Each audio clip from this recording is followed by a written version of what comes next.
What if you, in the story of Joseph, were the brothers? Let's recap yesterday's sermon and bring it into application for everyday life.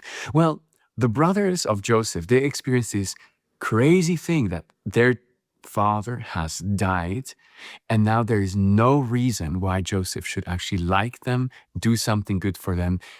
More so, they are actually expecting that Joseph in Genesis 50 is going to avenge and bring justice as they do deserve. They are trying to scheme their way back into his life by sending, news or messengers instead of going themselves, creating distance. And they're using religious language, and like the servants of God, please, be kind to them, and all these things. They're inventing a will that their father never gave. They say, your father gave this command before he died. Say to Joseph, please forgive the transgressions. He never did that. So what are they doing? They're trying to play cards they actually don't have. And that's sometimes what we do in our relationship to God. We think we have other cards than grace. We think we have another way of being right with God than grace. We think that if we use religious language like the brothers, we think that if we invent things like the brothers, if we put the good things that we might have done, put them into the scale, that would convince God, but it's actually not. We don't have another card than the grace. Joseph knows this, and he responds by weeping on them, about them. Not that they are angry with him or bad with him, but he's weeping because he understands that they're lost.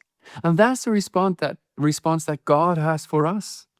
At Easter, Jesus wept about Jerusalem and about its lostness. And then what Joseph says is so Christ-like. Look at this. His brothers came and fell down before him and said, behold, we're your servants.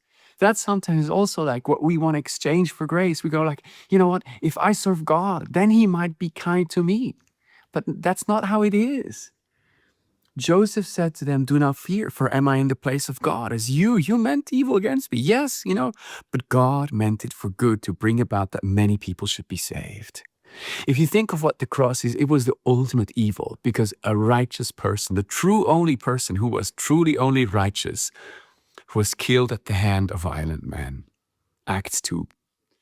That's what Peter says, right? That's what you guys did. But God raised him up. He turned the evil into good.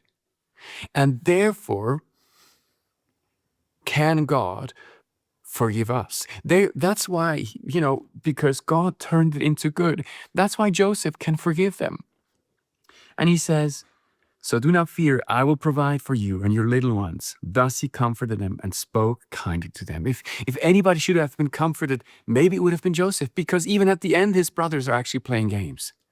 But he comforts them. And that's what God does to you and to me. He comes to us. He comforts us.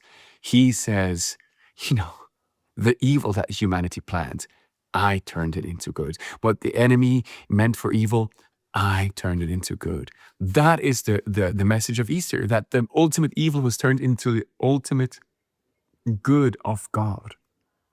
God has a way of outplaying our evil with his amazing goodness.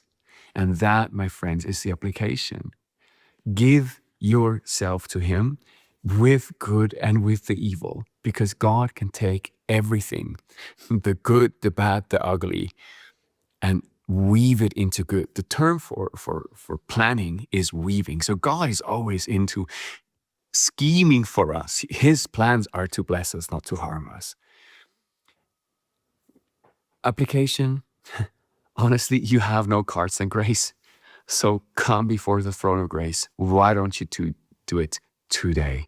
God bless you guys. Have a wonderful week.